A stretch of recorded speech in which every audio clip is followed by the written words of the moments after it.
Red book రాజ్యంలో వెన్నుపోటు party పాలనలో కుట్రలు చేస్తూ ఏ రకంగా అన్యాయాలు చేస్తూ ఉన్నారని చెప్పి చూపించిన నిజంగా బీసీ అనే నాయకత్వం మీద చంద్రబాబు నాయుడు గారు అనే వ్యక్తి కుట్రలతో ఏ రకంగా బీసీ నాయకుల్ని పేరు పొందిన బీసీ నాయకులను ఏ రకంగా అక్రమ కేసులతో ఇరికిస్తా ఉన్నారు అని చెప్పడానికి ఇంకా కొన్ని ఉదాహరణలు చెప్తా. వైఎస్ఆర్సీపీ పార్టీలో ఎదుగుతా ఉన్న బీసీ నాయకులను చంద్రబాబు నాయుడు గారు ఏ రకంగా లక్ష్యంగా చేసుకున్నారు అనంటే, శ్రీకాకుళంలో మొన్న మత్స్యకార బీసీ నాయకుడు సిదిరి అప్పలరాజు నేను మొన్న తనకు జరిగిన అన్యాయం మీద శ్రీకాకుళం వెళ్ళి తనకు జరిగిన అన్యాయాన్ని ప్రెస్ సమక్షంలో పూర్తిగా వివరాలతో సహా వివరించిన.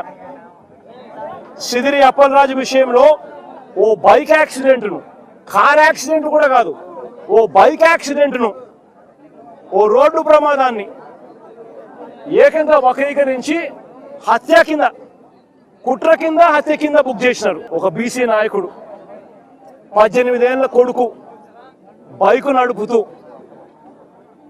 18 ఏళ్ల కొడుకు బైక్ నడుపుతూ బైక్ యాక్సిడెంట్ అయితే 18 ఏళ్ల కొడుకు బైక్ యాక్సిడెంట్ అయితే ఆ యాక్సిడెంట్ హత్య కింద, కుట్ర కింద ఏ రకంగా మలిచి చివరికి అప్పలరాజును సైతం అరెస్ట్ చేసినారు. మత్స్యకార లీడర్, ఒక డాక్టర్. ఎంత దారుణంగా జరుగుతా ఉన్నాయనంటే, ఇదే అప్పలరాజు గారిని చూడడానికి నేను, అప్పలరాజు కుటుంబాన్ని, అప్పలరాజును చూడడానికి నేను పోతే ప్రజలు విపరీతంగా వచ్చిన సందర్భంలో చింతాడ రవికుమార్ అని చెప్పి ఆముదాల వలస మా కోఆర్డినేటర్, బీసీ నాయకుడు, కాళింగ కులస్తుడు, బీసీ నాయకుడు, ఆయన లేడీ ఎస్ఐని చంపబోయాడంట. ఆయన లేడీ ఎస్ఐని అంతమంది జనాదుల మధ్య, నన్ను రిసీవ్ చేసుకోవడానికి ఇంతమంది జనాదులు వచ్చిన పరిస్థితుల మధ్య పోలీసులు అక్కడ వీళ్ళని రాకుండా ఇంకా అడ్డుకుంటా ఉన్నారు. వాస్తవం చెప్పాలంటే ఆ లేడీ ఎస్ఐని చంపబోయారంట. అది కేసు. ఎవడన్నా పోలీసు వాళ్ళని, ఇంతమంది మనుషుల ముందర ఎవడన్నా పోలీసులను చంపుతారా? బుద్ధి జ్ఞానం ఎవడన్నా ఉందా? ఎవడన్నా కేసు పెట్టేవాడు ఎవడైనా? అందులో ఆడ ఎస్ఐని ఎందుకు చంపుతారు ఎవరైనా కూడా? అయినా ఆయన మీద ఇటువంటి తప్పుడు కేసు, అరెస్టు. ఈరోజు మళ్ళీ కర్నూలులో బోయ కులస్తుడు, బీసీ, ఆలూరు ఎమ్మెల్యే పరిస్థితి ఏమిటని ఇప్పుడే చెప్పిన. అక్రమ కేసుల్లో ఏ రకంగా బీసీ నాయకత్వాన్ని చంద్రబాబు నాయుడు గారు దగ్గరుండి నలిపివేస్తా ఉన్నాడని చెప్పడానికి ఇంకొక ఉదాహరణ. మరో ఘటన, మాజీ ఎమ్మెల్యే ముస్తఫా, గుంటూరు మాజీ ఎమ్మెల్యే ముస్తఫా,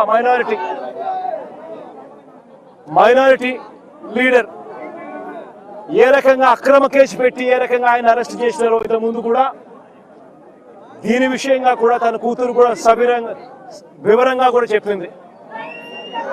వాళ్ళే డబ్బులు ఇచ్చినారు, ఆన్లైన్ లో డబ్బులు ట్రాన్స్ఫర్ చేసినారు.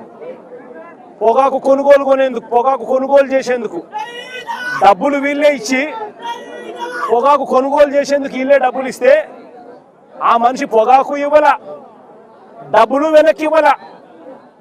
పైగా ఈ ముస్తఫా మీద కేసు, అక్రమ కేసు. ఇదెక్కడ న్యాయమో ఆలోచన చేయమని చెప్పి నేను కోరుతా ఉన్నా. పోలీసులు చేయాల్సింది డబ్బులన్నా ఇప్పించాలా, కనీసం సరుకన్నా ఇప్పించాలా.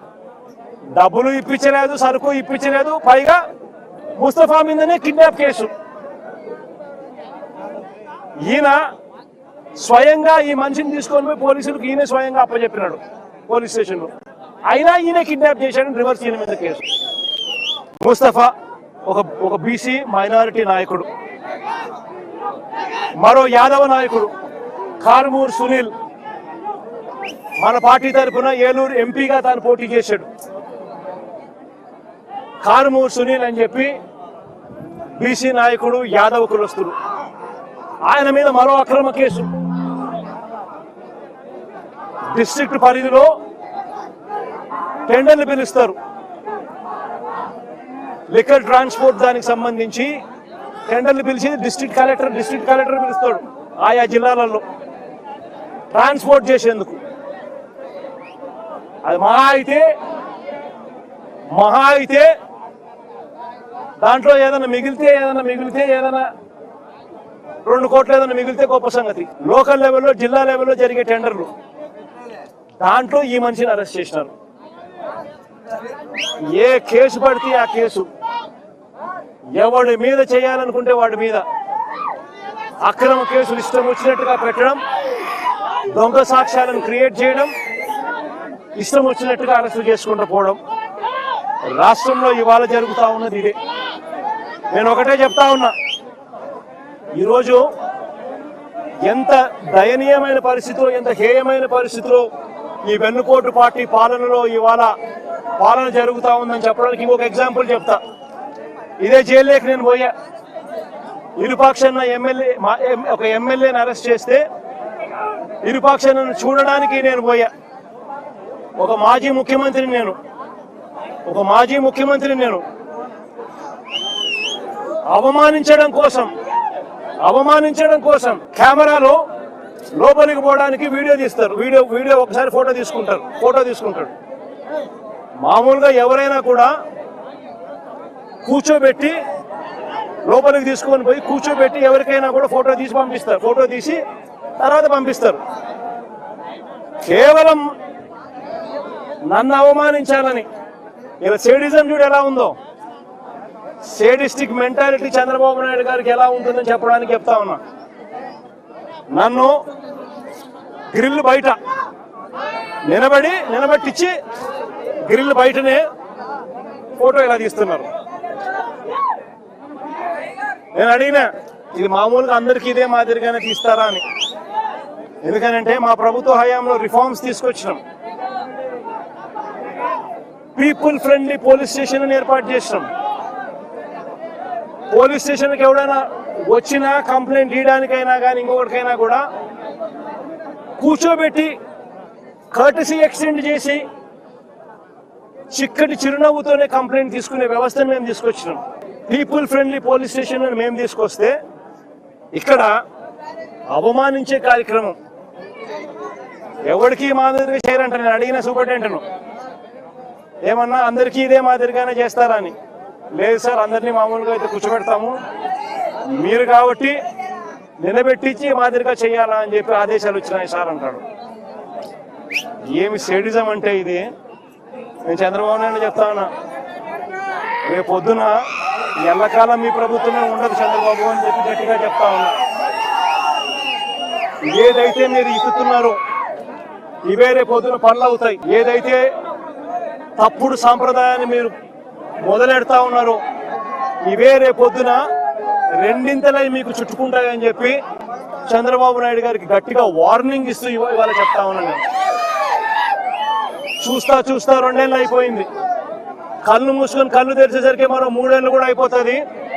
దాని తర్వాత మాత్రం ఇదే చంద్రబాబు నాయుడు గారికి చెప్తా ఉన్నా, వెన్నుపోటు పార్టీకి నాయకుడిగా ఉన్న చంద్రబాబు నాయుడు గారికి చెప్తా ఉన్నా, ఈ మాదిరిగా తప్పుడు కార్యక్రమాలు ఏదైతే చేస్తా ఉన్నావో, తప్పుడు విత్తనాలు నాటుతా ఉన్నారు. ఈ విత్తనాలు రేపు పొద్దున చెట్లు అవుతాయి. ఒక తప్పుడు వ్యవస్థను మీరు క్రియేట్ చేస్తున్నారు. మానుకోకపోతే ఇవి మీకు చుట్టుకుంటాయి, రెండింతలయ్యి అని చెప్పి చంద్రబాబు నాయుడు గారికి గట్టిగా వార్నింగ్ ఇచ్చి మళ్ళీ చెప్తా ఉన్నా.